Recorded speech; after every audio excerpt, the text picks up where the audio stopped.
So today, I want to talk about sequels. Pretty much like movies and books and all them other whatnot. When one thing sells really well, you tend to get a sequel. And that happens in the games industry too. And according to Wikipedia, after a quick search, sometimes one game turns into a franchise of like over 250 entries over the course of like nearly 40 years. So, yeah, we're talking about sequels. I'm going to get there. This isn't actually about Mario, though. These different types of sequels being the ones that try to be a better version of the first one, the ones that try to be completely different, and the ones that are really cool where they try to change the feel of the game. So in the first category of make it better, I'm going to kind of talk about Sonic 1, 2, CD, 3 and Knuckles, and Mania, as it's kind of a good indication of things that the main, like, pentology, is that a word, of games did to improve upon their formula. So the basic premise of Sonic is go right, go fast, collect rings, if hit, collect more rings, get the rocks, and destroy robots and don't die, while also going fast in a little tiny bit of platforming. So Sonic 2 decided to give Sonic his spin dash ability to help recover from sudden stops that stop players from gaining enough momentum to go up ramps and hills, along with putting more emphasis on speed, rather than the heavy emphasis on platforming that the first game had. Sonic CD then introduced the Super Peel Out, acting as an alternative to the Super Spin Dash, sacrificing its protection for an ability to maintain speed longer.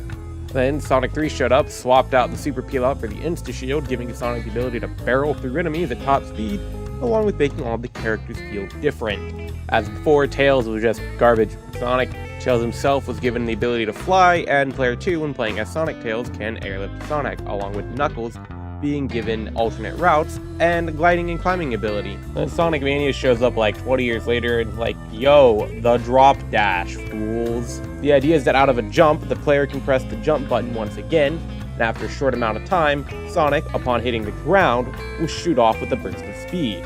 This is pretty helpful because it allows the player to quickly recover from momentum loss.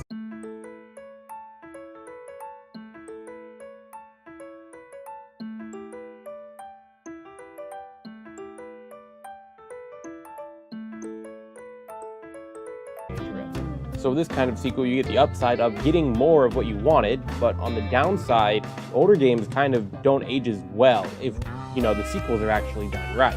Then, for our second example, we're going to talk about Super Mario World and Super Mario World 2, Yoshi's Island. Super Mario World really just followed the formula set by Super Mario Bros. 3, with the health system being tied to power-ups, and exploration really being done just by Mario's basic skill set. That skill set being running, ducking, and jumping. And with the way the health system works, pretty much anything really can kill Mario off the bat. Yoshi's Island, on the other hand, changes things around by making the game more linear and changing Yoshi's moveset so that it's more of a long-range, throwing, eating things type of combat, with health instead being a power-up system is now this little timer. Power-ups are mainly used for level exploration instead. Also, Yoshi's got this dope little flutter jump that Mario can't do, so that's cool. Along with this, the level design focuses just a tad bit more on puzzle solving as opposed to pure platforming. Even the enemies go from being the standard turtles and mushroom looking dudes to Shy Guys who hadn't appeared in 7 years up until this point in the series. On the upside, two different games are hard to compare against each other as to which is better in this type of format. But on the downside, the reason you made a sequel is kind of hard to see in the sequel. So then, there are the ones that I kind of like the most, where for the most part, it follows the first formula of sequel in basically being the same thing, but goes to change the feel of the game. Pikmin being a prime example, with the first game giving the player 30 days to collect 30 things. This was accomplished by looting enemy corpses to create more Pikmin, and then micromanaging your Pikmin army. This created a relatively short game where its free play value came from playing it again as quick as possible, constantly recreating the feeling of being pressed for time. As a result, it pushed the player to do a lot of thinking ahead. As a result, this left the player constantly looking for ways to be more efficient. Pikmin 2, on the other hand, decided to kind of get rid of the whole time press entirely. It does this by extending how long days are and removing the limit on days entirely. And then in addition to that, there's also a second captain the player can control, and there's a cave system where time stops as long as the player is inside a cave. In exchange for a limited time, the player can only bring the squad of Pikmin that enter the cave with them. And along with the fact that new Pikmin can only be acquired in caves, pushes the player to think more carefully and see their Pikmin as less expendable as they were in the original. original. Along with this, Pikmin 2 is simply a far longer game. So while overall the main gameplay is about the same, with the only real changes being minor improvements, the games feel different. So oddly, even though I prefer the sequel, I play the original more often simply because it's an easier game to pick up and put down. Then, 9 years later, Pikmin 3 comes out on the Wii U. This time around, by connecting the timer to how often the player collects fruit, it's a bit more relaxed on the time than Pikmin 1 was, but not quite as much as Pikmin 2. By putting more focus on the narrative this time, the player can either choose just to finish the game and say, I beat story mode, or they can choose to 100% like you would with Pikmin 1 and 2. The game also has a greater emphasis on multitasking, as captains can be moved around even easier.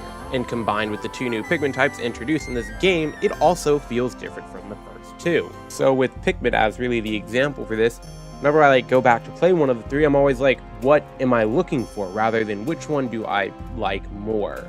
And similarly, that applies to anyone playing the games. So basically, there are different ways to make sequels, and they each have their own setbacks and other things. Because with these different feel sequels, if you don't get the right feel to the thing, it's obviously going to be off by a lot, and that is not very good.